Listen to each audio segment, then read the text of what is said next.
السلام علیکم ورحمۃ اللہ وبرکاتہ۔ الحمدللہ وکفا وسلام علی عبادہ الذین اصطفیٰ۔ اشہد ان لا الہ الا اللہ وحدہ لا شریک لہ واشہد ان محمدا عبدہ ورسولہ صلی اللہ علیہ وآلہ وسلم۔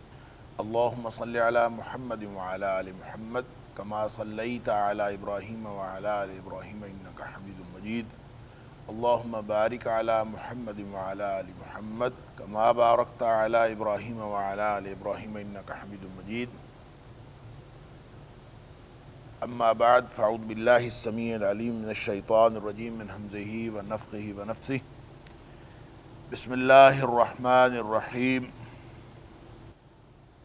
یا ایہا الناس انا خلقناکم من ذکر وانثی وجعلناکم شعوبا وقبائل لتعارفوا ان اکرمکم عند اللہ اتقاکم ان اللہ علیم خبیر۔ اے لوگو، بے شک ہم نے تمہیں پیدا کیا ہے ایک مرد اور ایک عورت سے، اور ہم نے تمہارے قبیلے اور گھرانے بنائے ہیں یا قومیں اور قبیلے بنائے ہیں، لتعارفوا، تاکہ تمہاری پہچان ہو۔ ان اکرمکم عند اللہ اتقاکم، بے شک تم میں سے سب سے زیادہ عزت والا وہ ہے اللہ کے نزدیک جو تم میں سے سب سے زیادہ تقوی والا ہے۔ ان اللہ علیم خبیر، بے شک اللہ تعالی ہر چیز کو جاننے والا اور ہر چیز کی خبر رکھنے والا ہے۔ آیت نمبر 13 سورۃ الحجرات، یہاں سے آج کے سبق کا آغاز اللہ کی توفیق سے ہو رہا ہے، اور یہ بات پہلے کہی جا چکی کہ یہ وہ حصہ ہے خاص طور پر، ویسے تو پورا جو سورہ حجرات کا موضوع ہے وہ معاشرتی احکام سے یا معاشرتی آداب سے متعلق ہے، لیکن خاص طور پر یہ حصہ جو آیت نمبر 9 سے 13 تک کا ہے، یہ معاشرتی آداب اور باہمی اخوت کو فروغ دینے سے متعلق ہے۔ اور اس میں جو 7 چیزیں منع کی گئی ہیں، اس سے پہلے جو ہم پڑھ رہے ہیں اس میں 7 چیزیں منع کی گئی ہیں۔ ایک تو یہ کہ باہمی لڑائی نہ کیا کرو، اگر لڑائی ہو جائے تو آپ باہمی صلح کر لیا کرو۔ پھر ایک بات یہ منع کی گئی کہ ایک دوسرے کی تحقیر نہ کیا کرو، یعنی تمسخر نہ اڑایا کرو۔ پھر اسی طرح ایک بات یہ منع کی گئی کہ ایک دوسرے پر عیب نہ لگایا کرو۔ پھر ایک منع کیا گیا کہ برے القاب سے پکارا نہ کرو۔ پھر فرمایا کہ بدگمانی سے بچو، بدگمانی نہ کیا کرو، بدگمانی بہت بڑا گناہ ہے۔ پھر فرمایا کہ ایک دوسرے کی ٹوہ نہ لگایا کرو یا تجسس میں نہ پڑا کرو۔ اور پھر 7واں جو حکم، 7ویں چیز جس سے منع کیا وہ غیبت ہے، ایک دوسرے کی غیبت نہ کیا کرو، اور اس کو اتنا قبیح جرم قرار دیا کہ اس کی مثال جو ہے وہ مردہ بھائی کا گوشت کھانے کی سے دی کہ اس سے مترادف ہے اگر کوئی شخص کسی کے ساتھ غیبت کرے۔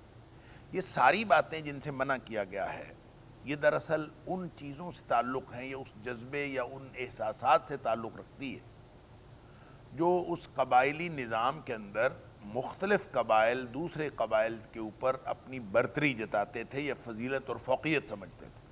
اور ان ساری چیزوں کا تعلق یہی ہے کہ آپ دوسروں کو کمتر سمجھیں اور اپنے آپ کو برتر سمجھیں، اور سارے قبیلے ایسے کرتے تھے۔ شعراء رکھے ہوئے تھے، اور شعراء جو ہیں وہ دوسرے قبیلے کو کمتر سمجھتے تھے، اس کی تحقیر اور اس طرح کے اشعار پڑھتے تھے باقاعدہ، اور اپنے قبیلے کی اور اپنے قبیلے کے جو ہیروز ہیں یا سورما ہیں ان کے بارے میں بہت بڑھا چڑھا کے مبالغہ کر کے بات کرنی اور دوسروں کی تحقیر کرنی، یہ ان کے معاشرے کا ایک بڑا یعنی بنیادی مزاج تھا کہ وہ ایک دوسرے کے اوپر فخر جتلاتے، اور صرف اس بنیاد پر کہ ہم فلاں قوم سے ہیں، تم فلاں قوم سے ہو، ہمارا فلاں قبیلہ ہے، فلاں قبیلہ ہے۔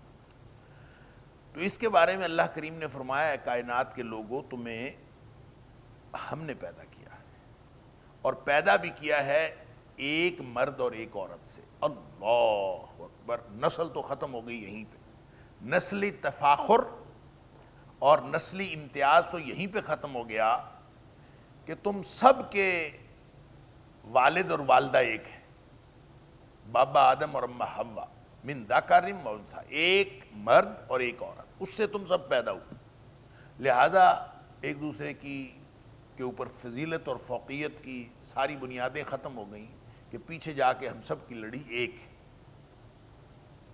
البتہ اللہ فرماتا ہے وَجَعَلْنَاكُمْ شُعُوبًا وَقَبَائِلَ، ہم نے تمہاری قومیں اور قبیلے بنائے۔ شعوب جو ہے یہ شعب ان کی جمع ہے اور قبائل قبیلہ کی جمع ہے۔ اصل میں عربوں میں جہاں قبائلی نظام تھا وہاں پہ مختلف مدارج تھے، یا یوں کہہ لیجئے کہ مختلف مرحلے تھے قبائلی نظام کے، اور اس میں جو سب سے بڑا مرحلہ تھا اس کو شعب کہتے تھے، یعنی قوم، یہ فلاں قوم ہے، فلاں قوم کا آدمی ہے، اور پھر اس کے بعد ایک یعنی شعب کے نیچے قبیلہ، قبیلہ کے نیچے عمائر، اور عمائر کے نیچے جو ہے وہ بطون، پھر اس کے بطن، یہ فلاں بطن سے ہے، فلاں آدمی ہے۔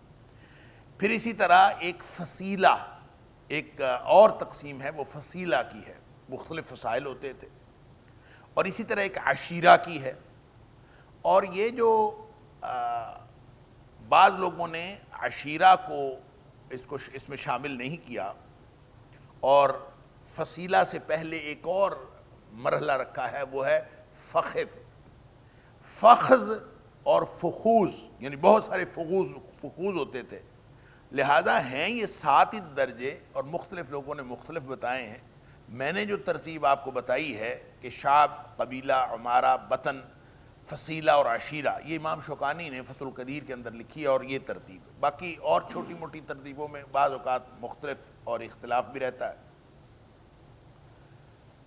ان میں سے 3 کا ذکر قرآن میں ہے، 2 کا تو یہاں آ گیا شعوب و قبائل، کہ تمہاری قومیں اور قبیلے بنائے، 2 کا ذکر یہاں آ گیا، اور ایک جو ہے اس کا ذکر ہے سورۃ المعارج کے اندر، وَفَصِيلَتِهِ الَّتِي تُؤْوِي، کہ وہ فصیلہ جو تمہیں پناہ دیتا تھا، یا اس کی فصیلہ کا معنی بعض لوگوں نے ماں بھی کیا ہے، اور ماں سے بھی چونکہ آگے اولاد چلتی ہے تو بعض نے فصیلہ کا معنی ماں کیا ہے، لیکن اس سے مراد قبیلے کا ایک چھوٹا جزو۔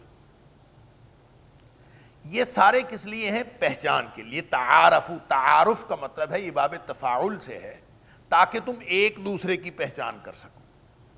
اور ظاہر ہے کہ ایک شخص ہے، اس کا نام عبداللہ ہے، عبداللہ نام کے کئی لوگ ہوں، محمد نام کے کئی لوگ ہوں، اسی طرح کوئی بھی نام ہو، اب عبداللہ نام کے کئی لوگ ہیں تو کیسے پہچان ہوگی کون سا عبداللہ؟ تو آپ کہیں گے کہ یہ عبداللہ جو ہے یہ قریشی ہے، عبداللہ جو ہے ہاشمی ہے، عبداللہ جو ہے فلاں ہے، مختلف آپ اس کو بتا دیں، قبیلے کے ساتھ اس کا آپ نام لیں گے تو پتہ چل جائے گا یہ فلاں عبداللہ۔ اللہ اکبر۔ اور پھر اس کی مثال کے طور پر عباس، بنو عباس، یہ ایک فصیلہ ہے،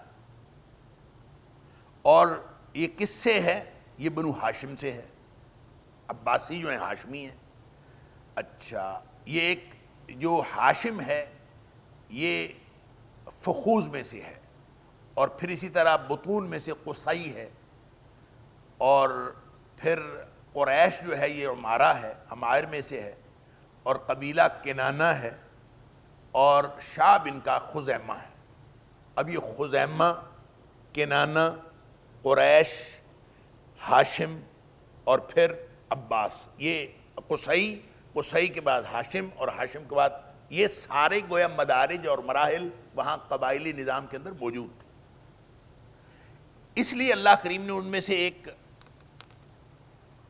یعنی شعب اور قبیلے کا ذکر فرمایا کہ یہ سارے قبیلے جو ہیں، قومیں اور قبیلے ہم نے یہ صرف پہچان کے لیے بنائی۔ لہٰذا جب تم ایک دوسرے کو بات کرتے ہو تو تمہیں پہچان ہو جاتی ہے کہ اچھا یہ فلاں خاندان کا ہے، فلاں خاندان کا ہے، تو خاندانی جو تصور ہے یہ فضیلت کا نہیں، کسی بھی شخص کو کسی دوسرے کے اوپر کوئی فضیلت نہیں۔ اللہ اکبر۔ جتنے قبائل ہیں یہ سارے کے سارے محض تعارف کے لیے، لہذا اس کا ایک جو پہلو ہے وہ یہ سمجھ میں آتا ہے کہ قرآن نے یہ بتایا کہ تم سب ایک اماں اور بابا کی اولاد ہو، تمہاری حیثیت، اور وَجَعَلْنَاكُمْ شُعُوبًا وَقَبَائِلَ لِتَعَارَفُوا، یہ جو تو تمہارے قومیں اور قبیلے ہیں، شعب اور قبیلہ، یہ اس لیے ہیں تاکہ تم ایک دوسرے کی پہچان کر سکو۔ ایک طرف یہ بتاتا ہے کہ یہ انتہائی سطحی تصور ہے، قبیلے کی کوئی فضیلت نہیں، قبیلے کی کوئی حیثیت نہیں، یہ نہیں ہے اس کا مطلب، فضیلت نہیں ہے یہ ہے اس کا مطلب۔ قبیلوں کی حیثیت ہے، اس لیے کہ اگر آپ اپنے قبیلے کی پہچان نہیں کریں گے، آپ کو اپنے قبیلے کی پہچان نہیں، دوسرے قبائل کی پہچان نہیں، تو آپ صلہ رحمی کیسے کر سکیں گے؟ اپنے قبیلے کی پہچان ہوگی تو آپ صلہ رحمی کریں گے، اپنے خاندان کی پہچان ہوگی تو آپ صلہ رحمی کریں گے نا۔ اللہ اکبر۔ لہذا نبی اکرم صلی اللہ علیہ وآلہ وسلم کا فرمان ہے تعلموا من انسابکم ما تصلون به ارحامکم، کہ اپنے انساب جو ہیں، اپنے نسب نامے، وہ یاد کیا کرو، سیکھا کرو۔ یعنی یہ کوئی بے حیثیت چیز نہیں ہے، یہ فضیلت اس بنیاد پر نہیں ہے، فضیلت کسی کو کسی پر نہیں، کسی کا قبیلہ کتنا چھوٹا ہے کہ اس کی کوئی حیثیت نہیں، کتنے بڑے قبیلے کا آدمی، اس کی کوئی حیثیت نہیں۔ ہاں تعارف کی حیثیت تو ہے، فضیلت کوئی نہیں ہے، تعارف کی حیثیت ہے۔ لہذا اس تعارف کے لیے اپنے اپنے انساب جو ہیں وہ جانا کرو۔ اللہ اکبر۔ اور اگر جانو گے تو تمہیں اس سے پتہ چلے گا کہ تمہارا قبیلہ کیا ہے اور دوسروں کا قبیلہ کیا ہے۔ تمہیں اپنے قبیلے کی، اپنے فصیلے کی، اپنے عشیرہ کی یا اپنے قوم کی، شعب کی جب پہچان ہوگی تو اس سے تمہیں آسانی رہے گی کہ تم ایک دوسرے سے صلہ رحمی کر سکو۔ اور اگر پہچان ہی کوئی نہیں ہے تو پھر صلہ رحمی کیسے ہو سکتی؟ اس لیے فرمایا تعلموا من انسابکم، اپنے نسب نامے یاد رکھا کرو اور اس کو سیکھا کرو۔ اور آج کے بچے جو ہیں وہ اپنے دادا سے اوپر تو کسی کو جانتے ہی نہیں، بلکہ دادا کو بھی کوئی نہیں جانتے، دادا بھی فوت ہو گئے ان کے پیدا ہونے سے پہلے اگر، تو دادا کو بھی کوئی نہیں جانتا۔ اور ماں باپ کے پاس بیٹھ کے کوئی شخص اپنے رشتہ داروں کے بارے میں پوچھے کہ فلاں ہمارا رشتہ دار ہے، کیسے رشتہ دار ہے، فلاں کون کون ہمارے رشتہ دار ہیں، یا جو فلاں شخص ہے اس نے مجھے کہا تھا کہ ہم آپ کے رشتہ دار ہیں، وہ کیسے ہمارا رشتے میں لگتا ہے۔ تو آج کل یہ ختم ہوتا جا رہا ہے، جبکہ یہ ایک یعنی صلہ رحمی کا جو حکم ہے اس کی تکمیل اور تعمیل ہو نہیں سکتی جب تک آپ اپنے رشتوں کی نہیں پہچانیں۔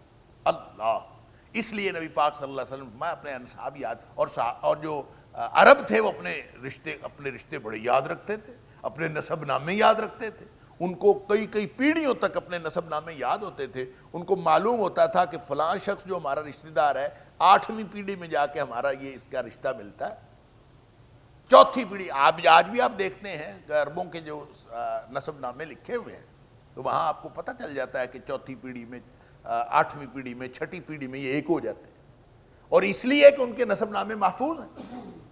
ہم نے اپنے نسب نامے محفوظ نہیں کیے، لہٰذا ہمارے بہت سارے مسائل پیدا ہوتے ہیں، اور جب مسائل پیدا ہوتے ہیں تو ایک دوسرے کے اوپر شکوک و شبہات بھی پیدا ہوتے ہیں۔ ہمارے ہاں یہ ایک اور معاملہ جو شروع ہوا ہے کہ جی فلاں سید ہے اور فلاں سید نہیں ہے۔ اچھا، یہ اس کی بھی کوئی حیثیت بنیادی طور پر نہیں ہے کہ حضرت فاطمہ رضی اللہ تعالیٰ عنہا کی جو اولاد ہے، یعنی حضرت علی رضی اللہ تعالیٰ عنہ کی جو فاطمی اولاد ہے وہ سید ہوتی ہے۔ یہاں ہمارے ہاں یہ معروف ہے کہ وہ سید ہوتی ہے جو حضرت علی رضی اللہ تعالیٰ عنہ کی فاطمی اولاد۔ یہ صرف بر صغیر کا مسئلہ ہے، وگرنہ عربوں میں اور خاص طور پر صحابہ کرام میں جو بڑے بڑے قبیلوں کے لوگ تھے وہ بھی سید تھے، اور اس بنیاد پر سید تھے۔ سید کا مطلب ہے سردار، آقا۔ تو حضرت عمر فاروق رضی اللہ تعالیٰ عنہ کا قول یہ موجود ہے آج بھی حدیث کتابوں میں کہ جو ابو بکر ہے، ابو بکر سیدنا، ابو بکر جو ہے وہ ہمارا سید ہے، آتق سیدنا بلالا، انہوں نے ہمارے جو سید کو ایک سید نے ایک سید کو آزاد کروایا، اور وہ سید کون تھا؟ وہ بلال تھے۔ گویا بلال حبشی جو حبشے کا تھا اور وہ کسی اور نسل کا تھا وہ بھی سید ہے، اور ابو بکر جو ہے جو حضرت علی رضی اللہ تعالیٰ کی اولاد میں سے نہیں ہے وہ بھی سید ہے. لہٰذا یہ کہنا کہ حضرت علی رضی اللہ تعالیٰ کی جو فاطمی اولاد ہے سید ہے، یہ ہمارے یہاں لوکل مسئلہ ہے، یہ اس علاقے کا، اس خطے کا مسئلہ ہے، باہر کا نہیں. یہاں پھر اس کو سید کے ساتھ اس کو عرف عام شاہ کہہ دیتے ہیں، آپ شاہ ہو کہ نہیں ہو، اور یہ سارے کا سارا یہاں کا مسئلہ.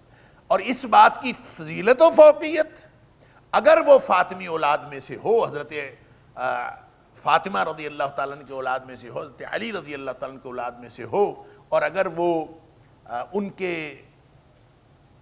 دین پر نہیں ہے، اگر ان کے اسوہ حسنہ پر عمل نہیں کرتا، تو وہ رشتے میں جتنا مرضی قریب ہو اس کی کوئی حیثیت نہیں. اللہ اکبر.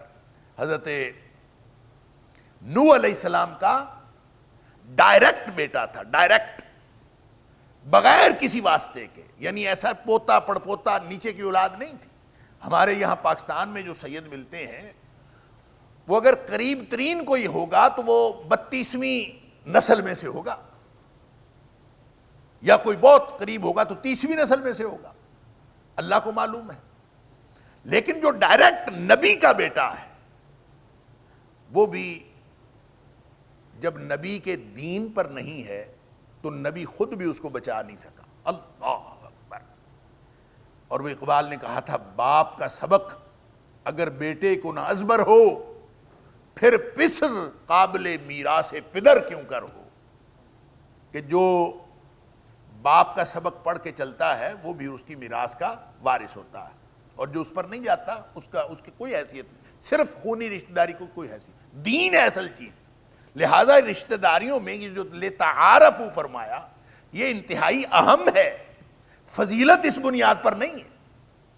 یعنی یہ نہ کہا جائے کہ لتعارفوا یہ جی اس کی کوئی حیثیت نہیں، ان اکرمکم عند اللہ اتقاکم، چونکہ اللہ نے فرمایا کہ سب سے زیادہ جو عزت والا ہے وہ صرف تقوی والا ہے، لہذا تقوی کی حیثیت ہے، خاندانوں کی کوئی حیثیت ہی نہیں ہے. نہیں، فضیلت تقوی کو ہے، خاندانوں کی حیثیت ہے. اس لیے کہ اگر آپ کو خاندان کا نہیں پتہ ہوگا تو صلہ رحمی ہو نہیں سکتی، صلہ رحمی ممکن نہیں ہے. اس لیے سن لیجئے نبی پاک صلی اللہ علیہ وسلم فرمایا تعلموا من انسابکم، اپنے نسب نامے یاد کیا کرو اور ان کو یاد رکھا کرو، سیکھا کرو. ما تصلون به ارحامکم، اس لیے کہ نسب نامے یاد ہوں گے تو تم ایک دوسرے کی صلہ رحمی کر سکو گے. صلہ رحمی کی بنیاد یہ ہے کہ تمہیں رشتہ داریوں کو پتہ ہو. فإن صلۃ الرحم محبۃ فی الاہل. سبحان اللہ. جو صلہ رحمی ہوتی ہے نا، اس سے ایک تو خاندان کی محبت بڑھتی ہے. سبحان اللہ. اس کا مطلب ہے خاندان کی باہمی محبت جو ہے، باہمی محبت خاندان کی، یہ بھی بے حیثیت نہیں ہے، یہ کم اہم نہیں ہے. اس کی اہمیت ہے، خاندان کے ساتھ محبت ہونی چاہیے. اور جب آپ صلہ رحمی کرتے ہیں، خاندان کا حدود اربا پتہ ہونا چاہیے، پہچان ہونی چاہیے میرا خاندان کہاں تک ہے، تاکہ صلہ رحمی کے اندر آسانی رہے. اور جب صلہ رحمی ہوگی فإن صلۃ الرحم محبۃ فی الاہل، یہ خاندان میں، یہ اہل خانہ میں یہ محبت کا ذریعہ ہے. مسرات فی المال. دوسرا اس کا فائدہ یہ ہے کہ مال میں بھی ثروت، مال میں بھی بڑھوتری ہوتی ہے. سبحان اللہ. یعنی لوگ صلہ رحمی سے، کسی نے امیر ہونا ہے نا تو صلہ رحمی کرے. صلہ رحمی کرنے سے باہمی محبت پیدا ہوگی خاندان کی، اور مسرات فی المال، مال کے اندر یہ اضافے کا اور ثروت کا باعث ہے. منسات فی الاثر، اور یہ عمر میں برکت کا باعث ہے. سبحان اللہ. لہٰذا یہ کیا کرو. دوسری حدیث میں نبی پاک صلی اللہ علیہ وسلم فرمایا من احب، ایک حدیث میں آتا من سرہ، جس کو یہ پسند ہو یا جس کو یہ بات خوش کرے، کیا ان یبسط لہ فی رزقہ وینسا لہ فی اثرہ، کہ اس کی عمر بڑھ جائے اور اس کے مال میں اضافہ ہو جائے، اس کا رزق کشادہ ہو جائے. جس کو یہ پسند ہو کہ اس کا رزق کشادہ ہو جائے، اور جس کو یہ پسند ہو کہ اس کے عمر بھی بڑھ جائے، عمر میں برکت ہو، جس کو یہ پسند ہو فَلْيَصِلْ رَحِمَهُ، وہ اب صلہ رحمی کرے. اور صلہ رحمی کی بنیاد یہ تعارف ہے. تعارف ہوگا تو پھر اس کی بنیاد پر جو ہے باہمی. تو اس کا مطلب یہ ہوا کہ یہ ایک تو تعارف ہے اپنے قبیلے کا، ایک تعارف ہے دوسروں کے قبیلوں کا. تو یہ دونوں طرح کا تعارف باہم ایک دوسرے کی پہچان جو ہے یہ ہوگی، تو اس سے بہت سارا نظام جو ہے دنیا کا وہ چلتا ہے. یہ تعارف ہے، فضیلت نہیں ہے. میں بار بار عرض کر رہا ہوں، فضیلت نہیں ہے، تعارف ہے. تعارف کے لیے اہم ہے. لہذا آپ کو جب ہمارے یہاں کے نظام کے مطابق کہ کوئی شخص بتاتا ہے کہ فلاں آدمی راجپوت ہے، فلاں آدمی جٹ ہے، فلاں آدمی ارائی ہے، تو بہت ساری خصوصیات ویسے ہی پتہ چل جاتی ہیں.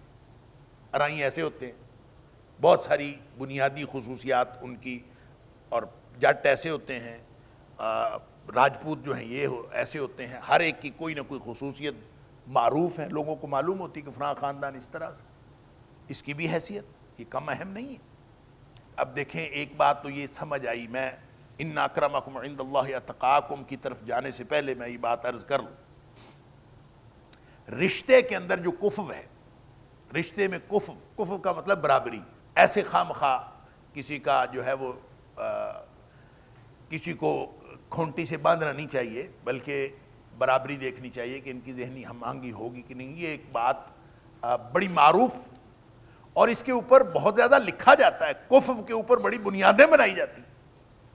تو میں یہ عرض کروں کہ کفو کے اعتبار سے، رشتے کے کفو کے اعتبار سے صرف ایک ہی چیز ہے، اور وہ ہے اسلام. صرف ایک چیز کا اعتبار ہے، اور وہ اسلام. مسلمان ہے تو کفو ہے، چاہے وہ کسی خاندان سے تعلق رکھتا ہے.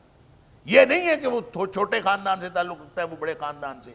اس لیے کہ یہ بات نہ صرف نبی کریم صلی اللہ علیہ وآلہ وسلم نے سمجھائی، بلکہ آپ نے کر کے دکھائی. نبی پاک صلی اللہ علیہ وسلم نے حضرت زینب جو سیدہ تھیں، نبی کریم صلی اللہ علیہ وسلم کی پھپھیزاد تھیں، ان کا نکاح نبی کریم صلی اللہ علیہ وسلم نے حضرت زید سے کیا جو غلام خاندان سے تھے. وہ غلام خاندان سے، یہ سید زادی، اور نبی کریم صلی اللہ علیہ وسلم نے ان کا نکاح کیا. یہ الگ بات ہے ان کا نباہ نہیں ہو سکا تو بعد میں جو ہے وہ طلاق ہو گئی، لیکن ان کا نکاح کرنا، نبی پاک صلی اللہ علیہ وسلم کا اس نکاح کو منعقد کروانا، یہ اس بات کی دلیل ہے کہ سوائے اسلام کے اور کوئی چیز کفر کو اس میں رکاوٹ نہیں بنتی. مسلمان ہے تو مسلمان کا نکاح مسلمان سے ہو، یہی کفر ہے، کافی. باقی رہی بات ذہنی ہم آہنگی، معاملات، وہ دیکھے جا سکتے ہیں، لیکن وہ شرط نہیں ہے. بطور شرط جو ہے وہ صرف اسلام. باقی چیزیں جو ہیں وہ بطور شرط نہیں ہیں. ہاں لیکن کچھ پہلو دیکھے جا سکتے ہیں، جیسا کہ نبی کریم صلی اللہ علیہ وآلہ وسلم نے فرمایا کہ لڑکا اور لڑکی جن کا رشتہ ہونے جا رہا ہے وہ ایک دوسرے کو دیکھ لیں. اور دیکھنا جو ہے وہ اس لیے فائدہ مند ہے کہ دونوں ایک نکاح کے رشتے میں باندھے جا رہے ہیں تو ایک دوسرے کو دیکھا تو ہوا ہو. ظاہر ہے اس کا مطلب ظاہری خوبصورتی ہے، تو ظاہری خوبصورتی کا تعلق بھی، اس کی بھی حیثیت ہے، اگرچہ ترجیح اس کو نہیں ہے. ترجیح کس کو ہے؟ فظفر بذات الدین تربت یداک، تیرے ہاتھ خاک آلود ہوں، دین والی کے ساتھ کامیابی حاصل کر. سبحان اللہ. تو دین والی کے ساتھ کامیابی حاصل کرنی ہے، یہ ترجیح دین ہے. لیکن باقی چیزیں دیکھی جا سکتی ہیں، دیکھا جا سکتا ہے کہ فلاں خاندان فلاں. اس لیے کہ نبی پاک صلی اللہ علیہ وآلہ وسلم کے پاس ایک صحابی آیا اور اس نے آ کے کہا کہ میں نے منگنی کر لی ہے، نکاح میرا طے ہو گیا ہے. نبی پاک صلی اللہ علیہ وسلم نے پوچھا کہ کس خاندان میں؟ اس نے انصار کا کوئی خاندان بتایا کہ فلاں خاندان میں میں نکاح کرنے جا رہا ہوں، تو ابھی منگنی ہوئی ہے. تو نبی کریم صلی اللہ علیہ وسلم نے فرمایا کہ لڑکی دیکھی ہے تم نے؟ دیکھ لینا. اس خاندان کی لڑکیوں کی آنکھوں میں بھینگا پن ہوتا ہے. اب دیکھیں کسی خاندان کے بارے میں جو عمومی بات، ضروری نہیں کہ ہر خاتون بھینگی ہو، لیکن ایک خاندان کی شہرت ہو گئی تو اس شہرت کو ملحوظ رکھنے میں کوئی حرج نہیں ہے. نبی پاک صلی اللہ علیہ وسلم کے فرمان کا یہ مطلب. لہٰذا اگر کوئی خاص خاندان ہے اور اس خاندان میں آپ نہیں کرنا چاہتے اور آپ یہ طے کرتے ہیں کہ فلاں خاندان میں میں نے اپنے بیٹے یا بیٹی کی شادی نہیں کرنی، تو یہ ترجیح نہیں ہے، لیکن یہ ملحوظ رکھا جا سکتا ہے. ترجیح دین کو ہے، پہلے نمبر پر دین ہے، اور دین کے بعد آپ کسی چیز کو ملحوظ رکھ لیں، کیونکہ یہ لتعارفوا، تعارف کے اندر یہ ساری باتیں شامل ہیں. سبحان اللہ. اور تعارف جب ہو گیا تو اس کے بعد آپ جو بھی کر لیں، آپ کسی سے پوچھ لیں، آپ لوگوں سے پوچھ سکتے ہیں کہ آپ کس خاندان سے تعلق رکھتے ہیں۔ اللہ اکبر۔ مجھے کسی دوست نے بتایا، وہ کہیں اپنے بیٹے کا رشتہ طے کرنا چاہ رہے تھے، تو ان کے ساتھ گفتگو چل رہی تھی لڑکی والوں کے ساتھ۔ لڑکی کی والدہ سے ظاہر ہے اہل خانہ سے بات کر رہے تھے، مرد سے بات کر رہا تھا۔ تو اپنی جگہ پہ مرد نے مرد سے پوچھا کہ تمہارا خاندان کیا ہے، یعنی تعارف ہو رہا تھا نا، تمہارا خاندان کیا ہے۔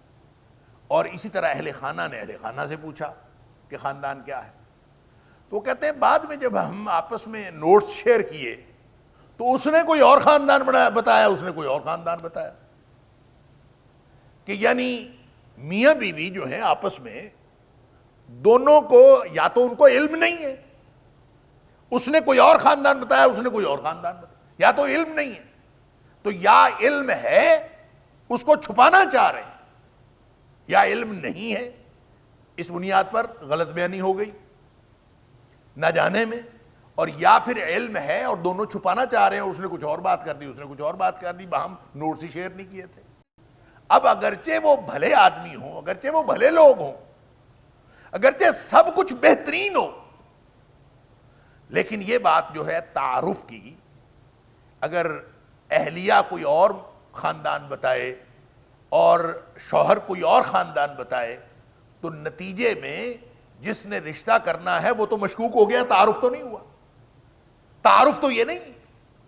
تو اللہ کریم نے یہ جو تعارف کے لیے شعوب و قبائل بنائے ہیں، اس کو ذہن میں رکھنا چاہیے، یہ کم حیثیت نہیں ہے، فضیلت اس کی نہیں، لیکن یہ کم حیثیت بھی نہیں، اس کو حیثیت دینی چاہیے، اور اس لیے اپنے انساب بھی یاد رکھنے چاہیے، اور کسی سے نسب نامہ پوچھ لینا یہ بالکل فطری بات ہے۔ لوگ کہتے ہیں تقوی کی بنیاد پر، جن کو تقوی کا ذرا اللہ تعالیٰ نے بہت سارے لوگ بنائے ہیں، جو کوئی زیادہ متقی ہوتے ہیں، کم متقی ہوتے ہیں، کوئی زیادہ متقی لوگ جو ہیں وہ کہتے ہیں خاندان پوچھنا ہی نہیں چاہیے، اس کی کوئی حیثیت نہیں، حیثیت ہے، نسب ناموں کی حیثیت ہے۔ اس لیے قرآن نے یہ جو بڑا کیٹاگوریکل حکم دیا ہے، لِتَعَارَفُوا، باہمی معاملات میں اس کی پہچان ہونی چاہیے، لیکن ترجیح فضیلت اس کی نہیں ہے۔ آپ کو معلوم ہے جیسے نبی پاک صلی اللہ علیہ وسلم نے فرمایا کہ اس کو دیکھ لینا، ان کی خواتین جو ہیں ان کے مہنگا پن ہوتا ہے، تو اس کا مطلب یہ نہیں ہے کہ مہنگی عورت سے شادی نہیں کی جا سکتی۔ جس خاتون کے آنکھ میں مہنگا پن ہو اس سے بھی شادی کی جا سکتی ہے، لیکن پہچان پہلے ہو جائے، پھر یہ نہ ہو کہ شادی کے بعد ناچاکی ہو جائے۔ تو باہمی جو تعارف ہے یہ پورا ہو جانا چاہیے، اس میں کوئی حرج نہیں۔ ترجیح اگرچہ بیٹا بیٹی کا رشتہ ہے تو نبی کریم صلی اللہ علیہ وسلم نے فرمایا کہ جو خاتون جس لڑکی کو دیکھا جاتا ہے تو 4 باتیں دیکھی جاتی ہیں، اور اس میں کسی کا خوبصورتی دیکھی جاتی ہے، کسی کا خاندان دیکھا جاتا ہے، کسی کا مال دیکھا جاتا ہے، اور کسی کا دین دیکھا جاتا ہے۔ یہ عام طور پہ 4 وجوہات ہیں جن کی بنیاد پر کوئی شخص کسی لڑکی کو پسند کرتا ہے: اس کا مالدار ہونا، اس کا حسب نسب، اس کی خوبصورتی اور اس کا دین۔ فرمایا فَاظْفَرْ بِذَاتِ الدِّينِ تَرِبَتْ يَدَاكَ، دین والی کے ساتھ کامیابی حاصل کر۔ پہلے نمبر پر دین ہے، باقی ساری چیزیں ہیں۔ خوبصورتی کوئی دیکھنا چاہے دین کے بعد دیکھے، خاندان دیکھنا چاہے دیکھے، کوئی شخص اس کا مال دیکھنا چاہے دیکھے، لیکن ترجیح اگر اس کو دین کے ساتھ، دین ترجیح ہے، دین کے ساتھ مال والی بھی مل جائے، دین کے ساتھ اس کو خوبصورت بھی مل جائے، دین کے ساتھ اس کو اچھے خاندان کی مل جائے، تو پھر اس کی خوبی ہے، خوبی تو یہ ہے۔ اور اگر اللہ تعالیٰ نے کسی کو خاندانی اعتبار سے اچھا بنایا ہے، کوئی خاندانی اعتبار سے معاشرتی طور پر چھوٹے خاندان سے ہے، جب اللہ دین عطا فرماتا ہے تو دین سے یہ سرداریاں بدل جاتی ہیں، دین سے سرداریاں بدل جاتی ہیں۔ لیکن اگر کوئی شخص معاشرتی طور پر اعلیٰ خاندان سے ہے اور پھر اس کو ساتھ دین بھی مل گیا ہے، تو دین ملنے کے بعد اس کی جو معاشرتی خوبی ہے وہ اور زیادہ نکھر کے سامنے آ جاتی ہے۔ یہ اللہ کی نعمت ہے، یہ اللہ کا انعام ہے۔ اور یہ اللہ کا انعام اس وقت ہوتا ہے جب اس کے ساتھ دین آ جائے۔ آپ ایک حدیث سن لیجئے، پھر یہ بات سمجھ میں آ جائے گی۔ لمبی حدیث ہے، نبی پاک صلی اللہ علیہ وسلم سے پوچھا گیا ای الناس اکرم، اللہ کے رسول صلی اللہ علیہ وسلم لوگوں میں سے سب سے زیادہ عزت والا کون ہے؟ نبی پاک صلی اللہ علیہ وسلم نے فرمایا ان اکرمہم عند اللہ اتقاہم، ان میں سے سب سے زیادہ عزت والا وہ ہے، لوگوں میں سے سب سے زیادہ عزت والا وہ ہے جو اللہ کے نزدیک سب سے زیادہ تقوی والا ہے۔ اب یہ جو سب سے زیادہ تقوی والا ہے نا، یہ اللہ کے نزدیک ہے، ہمیں نہیں پتا، ہم تو ظاہر کے پابند ہیں۔ ہو سکتا ہے کوئی شخص ظاہری طور پر متقی نظر آ رہا ہو، عند اللہ وہ متقی نہ ہو، یہ بالکل ممکن ہے کہ لوگ جو ہیں انہوں نے کئی روپ دھارے ہوئے ہوتے ہیں، بظاہر نیک نظر آتے ہیں، اور حقیقت میں ان کے جو کرتوت ہوتے ہیں وہ لوگوں کے سامنے آ جائیں تو وہ ان کو کہیں منہ چھپانے کی جگہ نہ ملے۔ انا للہ و انا الیہ راجعون۔ لہذا عند اللہ اتقاکم، معیار کیا ہے؟ تکریم کا معیار یہ ہے عند اللہ، جو اللہ کے نزدیک زیادہ تقوی والا ہے وہ زیادہ عزت والا ہے۔ گویا اس کی عزت دنیا میں جس بھی اعتبار سے ہو، اللہ کے نزدیک اس کی کوئی عزت نہیں اگر اس کے اندر تقوی نہیں، بظاہر کوئی شخص جیسا مرضی ہو۔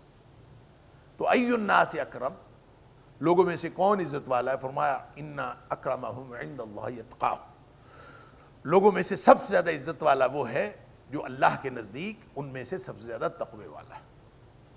اچھا، اس پر جو ہے لوگوں نے کہا اللہ کے رسول صلی اللہ علیہ وسلم ہم یہ بات نہیں پوچھ رہے۔ اچھا، یہ بات نہیں پوچھ رہے، اس کا مطلب یہ کیا ہے کہ یہ تو آپ نے ایک اصول بتایا ہے، گویا یہ آپ نے ایک اصول بتایا ہے، ان کا شاید مطلب تھا کہ ہمیں لوگوں میں سے پن پوائنٹڈلی بتائیں کہ کون سب سے زیادہ عزت والا ہے، شاید یہ مطلب تھا، اور انہوں نے یہ کہا۔ اب اس میں وضاحت نہیں ہے کہ ان کا کیا مطلب تھا، انہوں نے بس اتنی بات کہی کہ اللہ کے رسول صلی اللہ علیہ وسلم ہم یہ بات نہیں پوچھ رہے، گویا یہ تو اصول ہے اور اصول اللہ کو معلوم ہے، تو آپ ہمیں یہ فرمائیے کون سب سے زیادہ عزت والا ہے؟ اللہ اکبر۔ تو نبی اکرم صلی اللہ علیہ وسلم فرماتے ہیں سبحان اللہ، فاکرم الناس، لوگوں میں سے سب سے زیادہ عزت والا یوسف نبی اللہ، اللہ کے نبی جو یوسف ہے نا، سبحان اللہ، وہ سب سے زیادہ عزت والے ہیں۔ اس کے بعد آپ نے فرمایا اس لیے ابن نبی اللہ، کہ وہ اللہ کے نبی، خود بھی نبی اللہ ہے اور اللہ کے نبی کے بیٹے ہیں، اور پھر فرمایا ابن نبی اللہ، اور پھر ابن نبی اللہ ہے، کیا مطلب؟ نبی اللہ کے بیٹے بھی ہیں، نبی اللہ کے پوتے بھی ہیں، ابن خلیل اللہ، اور پھر ان کے جد امجد جو ہے حضرت ابراہیم خلیل ہے۔ تو فرمایا ان کی لڑی ایسی ہے کہ یوسف وہ کریم ہے، وہ عزت والا ہے، ابن کریم ہے، نبی اللہ کا بیٹا ہے، پھر ابن کریم ہے، یعنی یوسف بیٹا یعقوب علیہ السلام کا، یعقوب علیہ السلام بیٹے اسحاق علیہ السلام کے، اور اسحاق علیہ السلام بیٹے حضرت ابراہیم علیہ السلام۔ نبی کریم صلی اللہ علیہ وسلم نے پن پوائنٹڈلی یہ بتا دی۔ اب صحابہ کرام نے پھر کہا اللہ کے رسول صلی اللہ علیہ وسلم یہ نہیں پوچھ رہے تھے۔ اب نبی پاک صلی اللہ علیہ وسلم فرماتے ہیں، دیکھیں سوال ایمبیگوس تھا، پہلے نبی پاک صلی اللہ علیہ وسلم نے اصول بتا دیا، انہوں نے کہا ہم یہ نہیں پوچھ رہے، پھر نبی پاک صلی اللہ علیہ وسلم پن پوائنٹلی ایک پرسنالٹی بتا دی کہ دیکھیں جو اللہ کا نبی، اس کا باپ بھی اللہ کا نبی، اس کا دادا بھی اللہ کا نبی، اس کا پردادا بھی اللہ کا نبی، وہ ہے سب سے زیادہ۔ اچھا، وہ پھر کہتے ہیں ہم یہ تو نہیں پوچھ رہے۔ اب نبی پاک صلی اللہ علیہ وسلم نے فرمایا فَعَنْ مَعَادِنِ الْعَرَبْ تَسْأَلُونِّي، کیا تم مجھ سے عرب قبیلوں کے بارے میں پوچھ رہے ہو، عرب خاندانوں کے بارے میں پوچھ رہے ہو؟